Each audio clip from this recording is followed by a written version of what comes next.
अस्सलाम वालेकुम स्टूडेंट। आज का जो हमारा टॉपिक है वो है prescription. Prescription is an order written by a physician, dentist or any other registered medical practitioner to a pharmacist to compound and dispense the specific medication for the patient। अगर मैं आम ज़बान में इसको यूज़ करूँगा तो हमारे पास जो डॉक्टर की तरफ से पर्ची आती है फार्मेसी के अंदर जिसमें दवाइयों के नाम लिखे होते हैं उसको हम प्रिस्क्रिप्शन कहते हैं। यानी इंग्लिश में इसका मतलब ये हुआ कि एक ऐसा ऑर्डर जो किसी डेंटिस्ट की तरफ से आए या किसी मेडिकल प्रैक्टिशनर की तरफ से आए, फिजिशियन की तरफ से आए और वो ऑर्डर फार्मासिस्ट के लिए होते हैं जिसके अंदर वो उस ऑर्डर के मुताबिक पेशेंट को दवाई सप्लाई करते, दवाई देते हैं।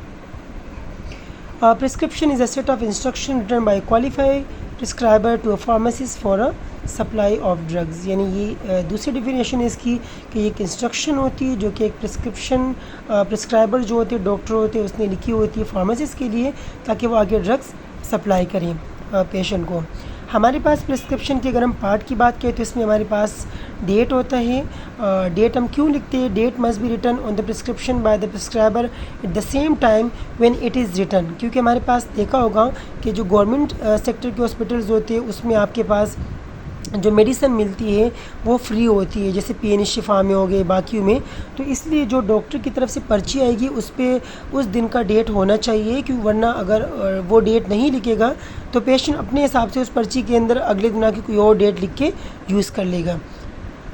इसी तरीके से name, age, sex and address भी लाजमी है आपकी प्रिस्क्रिप्शन के ऊपर। और अगर ये चीज़ें ना हों तो वो फार्मासिस्ट का काम है कि फार्मासिस्ट ख़ुद पूछ ले। सही है। नेम एंड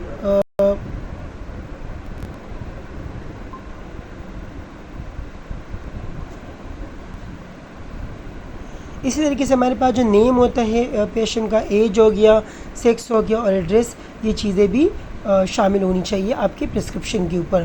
फिर सुपरस्क्रिप्शन क्या होता है? ये वो पार्ट होते हैं प्रिस्क्रिप्शन का कि जिस पे हमारे पास RX लिखा होता है। इसका मतलब ये होता है कि आप ये मेडिसिन ले लो।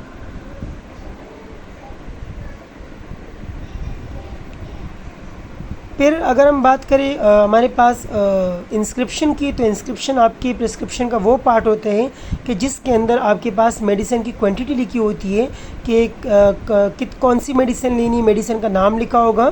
तो हम इंस्क्रिप्शन को कहते हैं main part of prescription. It contains the name and quantity of a prescribed medicine and ingredient. The name of the medicine or ingredient are written in each separate line. उसके बाद subscription क्या होते हैं? Subscription आपकी prescription का वो part होते हैं कि जिसके अंदर मेडिसिन का डोजेज लिखा होता है कि भाई कौन सी मेडिसिन लेनी है, सिरप के फॉर्म में लेनी है या आपने IV के फॉर्म में लेनी है या कैप्सूल के फॉर्म में है, टेबलेट के फॉर्म में है। इसके साथ साथ उस मेडिसिन की क्वांटिटी लिखी होती है कि भाई कितनी गोलियाँ लेनी है और उसका जो टाइम वगैरह वो सब चीज़ें उसमें मेंशन होते हैं। वो पार्ट कहलाते हैं सब्सक्रिप्शन।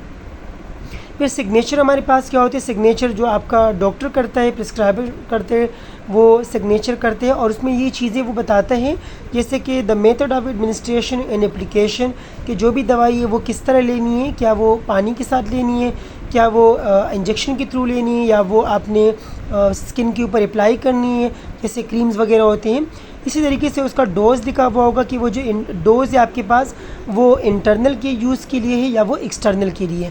इस तरीके से टाइम लिखा होगा। टाइम का मतलब ये कि जो मेडिसिन है वो खाने के बाद खानी है या खाने से पहले खानी है या वो कितने टाइम दिन में लेनी है।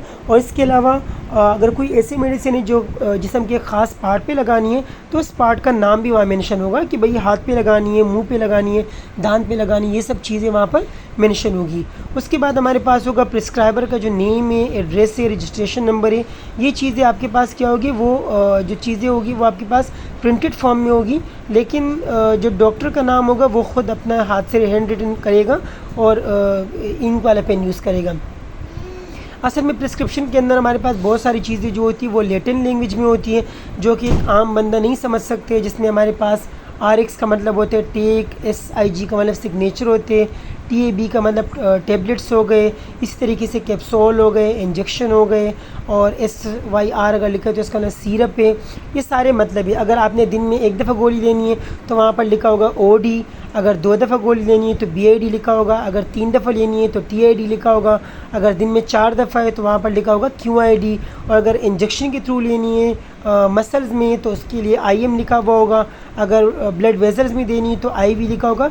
ये वो तमाम इंफॉर्मेशन है जो कि प्रिस्क्रिप्शन के ऊपर शॉर्ट फॉर्म में होती है, और ये सिर्फ जो फार्मेसी टेक्नीशियन के स्टूडेंट होते हैं या जो फार्मासिस्ट होते हैं ये उनको समझ आते हैं। बाकी जो अगर बाकी लोग हैं जो दवाई ले रहे हैं उनको इनकी लैंग्वेज का पता नहीं होता। तो हमारा आज का यहाँ तक का टॉपिक था। इसमें से अगर किसी को कोई क्वेश्चन है तो आप लोग पूछ लो मुझसे।